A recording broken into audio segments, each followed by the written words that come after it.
চলতি বোরো মৌসুমে অতিবৃষ্টি ও জলাবদ্ধতায় ক্ষতিগ্রস্ত হয়েছে নেত্রকোনার হাওরসহ প্রায় সব এলাকার ফসলি জমির ধান। কৃষি বিভাগের তথ্য মতে জেলার মোট ১৬,৮৭৭ হেক্টর জমির ধান পানিতে তলিয়ে গেছে। ক্ষতিগ্রস্ত হয়েছেন ৭৭,৩৬৩ জন কৃষক।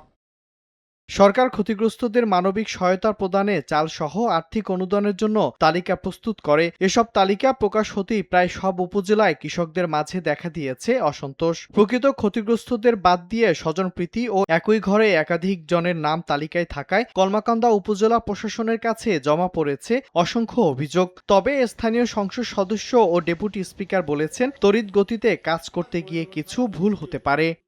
অফিসার আমার এলাকা, তার যে একটা গোষ্ঠী আছে গ্রুপ রক্তের, এটার মাধ্যমে সবাই তা বন্টন করে নেয়, কিন্তু আমরা যে এলাকাবাসী আছি এটার অবদান ১ কেজি ধান পর্যন্ত বীজ পর্যন্ত কেউ পায়নি। এখান থেকে তারা সরে দিলে এমনি বীজ গেলে আমরা পাই না, তারাই পায় সবকিছু। স্বজনপ্রীতি করছে নিজের ফ্যামিলিতে ৮টি নাম, 4টি নাম হচ্ছে শাহিন অফিসারের ফ্যামিলিতে। হয়তো যিনি পান না তিনি এসে বলতেছে যে আমি বেশি ক্ষতিগ্রস্ত, সে ক্ষতিগ্রস্ত কম, সে পায় নাই। কিন্তু এখন যারা এই তালিকাটা করেছেন, আমি যতটুকু জানি প্রশাসনের উদ্যোগে সেই তালিকাগুলো হয়েছে এবং তারা প্রায় প্রতিটা বাড়িতে বাড়িতে গেছে। অনিয়মের জন্য গণস্বাক্ষর দিয়ে কলমাকান্দার পোগলা ইউনিয়নের ইউনিয়ন কৃষি কর্মকর্তা নূর খান ও শাহিনের বিরুদ্ধে লিখিত অভিযোগ করেছেন ক্ষতিগ্রস্ত কৃষকরা, যা তদন্তে গঠিত হয়েছে ৩ সদস্যের কমিটি। যে প্রাথমিক তালিকাটা আসবে সেখানে আমাদের যাচাই বাছাই করবে এবং সেক্ষেত্রে আমাদের সংশ্লিষ্ট আমাদের এমপি মহোদয়ের সাথে পরামর্শ এবং আলোচনা সাপেক্ষে সমন্বয় করে তালিকাটা করা হয়েছে। এটুকু আমরা চিঠিপত্রে আমি যেটা লিখেছি।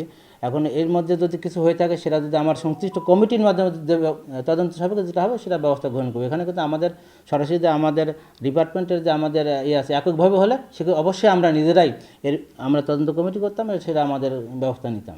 আমরা উপজেলা প্রশাসন থেকে ইতিমধ্যে 3 সদস্যের একটি কমিটি করে দিয়েছি কৃষি কর্মকর্তা এবং পিআই সাহেবকে দিয়ে, যেন তারা এটা ওই স্পেসিফিক যদি কারো নামে কোনো অভিযোগ থাকে সেটা যাতে অ্যাড্রেস করে আমাদেরকে 7 কর্মদিবসের মধ্যে দেয়, যেন আমরা পরবর্তীতে কোনো পদক্ষেপ থাকলে আইন নিতে পারি। জেলা প্রশাসন সূত্র জানায়, জেলায় ক্ষতিগ্রস্তদের মধ্যে মানবিক সহায়তা পেয়েছেন 40,913 কৃষক।